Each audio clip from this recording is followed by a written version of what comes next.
जुलाई। इस साल तबाही मचा दूंगा। ऐसा पढ़ूंगा कि घर वाले प्राउड फील करके सबसे कहेंगे कि मेरा बेटा 90+ मार्क्स लेके आया है। सितंबर। अभी तो सिर्फ 2 महीने निकले हैं, मेरे पास तो अभी 6 महीने बाकी है। मैं 10 घंटे वाला ऐसा टाइम टेबल बनाऊंगा कि 80% स्कोर करने से मुझे कोई नहीं रोक पाएगा। दिसंबर। यार पढ़ने का तो बहुत ही मन करता है, लेकिन बिस्तर से निकलने का मन ही नहीं करता। धूप में बैठकर पढ़ता हूँ तो गर्मी लगती है और घर में बैठकर पढ़ता हूँ तो सर्दी लगती है। जनवरी।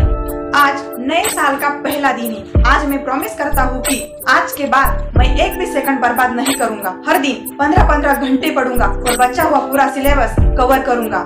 70% तो कहीं नहीं गए। फरवरी। यार सिलेबस तो कवर नहीं कर पाया, लेकिन इम्पोर्टेंट क्वेश्चन को तो घोल के ही पी जाऊंगा।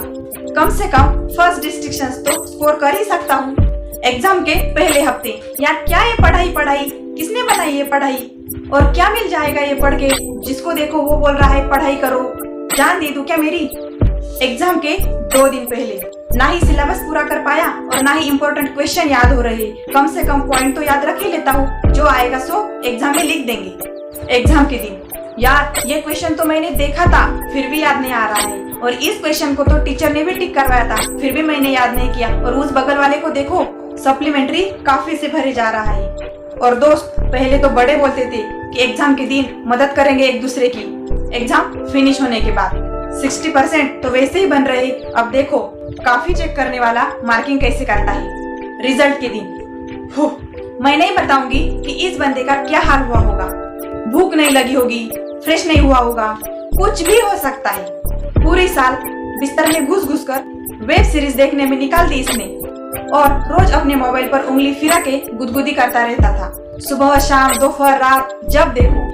हालत खराब क्यों नहीं होगी। साल भर हर काम करता आया है पढ़ाई के अलावा। माँ बाप ने हर जिम्मेदारी उठा के एक ही काम दे रखा था उसको, सिर्फ पढ़ाई करने का। लेकिन इस बंदे ने पढ़ाई छोड़ के सारे काम कर लिए। सामने किताब रख के ख्याली पुलाव बनाता था।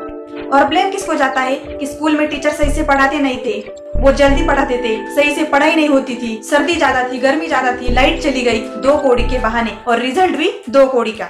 भाई कौन सा तीर उखाड़ लिया पूरे साल में। और ऐसे ही टाइम पास करते रहोगे ना तो जिंदगी का एक साल ऐसे ही गिन गिन के निकल जाएगा और हाथ में कुछ भी नहीं बचने वाला, और पछताने के अलावा कुछ भी नहीं कर पाओगे।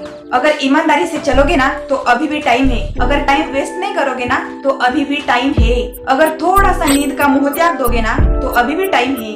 और थोड़ा सा अपनी माँ बाप की आंखों में झांक लोगे ना भाई, तो अभी भी तुम्हारे पास टाइम ही टाइम है। तुम इरादा तो बनाओ, टाइम ही टाइम है। 6 घंटे सोने के, 2 घंटे खाने पीने और नहा धोने के, फिर भी तुम्हारे पास 16 घंटे बचे हैं। 1 घंटा और रेस्ट का निकाल दो, फिर भी तुम्हारे पास 15 घंटे बचे हैं। क्या करते हो इन 15 घंटों में।